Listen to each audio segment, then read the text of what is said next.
Hello guys! Welcome ulit dito sa Netos. Ang video natin today kung paano maglagay ng thumbnail sa ating shorts video, YouTube shorts video. Okay, so assuming na alam niyo na yan lahat.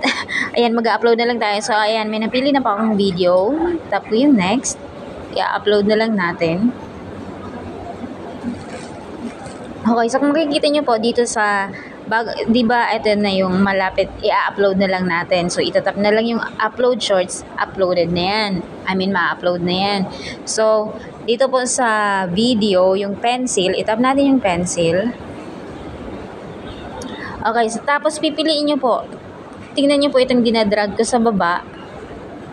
So itatapat nyo lang po siya kung saan or kung alin ang gusto nyong gawing cover photo or thumbnail ng iyong shorts video. So, halimbawa, ito ang gusto ko. So, itatapat ko siya dito sa may, ayan na siya, sa may bandang hulianan ng video. So, yun po ang lalabas na cover photo or parang thumbnail na rin siya doon sa ating YouTube video shorts.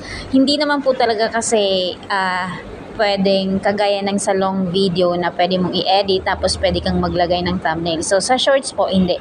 So, kung saan mo lang, kung alin lang dun sa video yung gusto mong gawing cover photo mo, so dun mo lang siya itatapat. Let's say, ito yung napili ko. So, ayan, yung nakatapat. So, ayan na po siya. So, maglalagay ka na lang ng caption dyan. Kung gusto nyo naman po ng, yung maganda-ganda talagang thumbnail, may specific kayong gustong gawing thumbnail para sa inyong video. So, gawa na po kayo ng thumbnail. Tapos, kapag mag-edit po kayo ng video, isama nyo na doon sa video nyo. So, ilagay nyo lang siya sa pinakaunahan para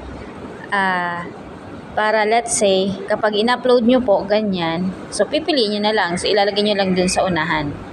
So, ganun po ang paglalagay ng thumbnail sa ating video shorts, YouTube video shorts. Ayan.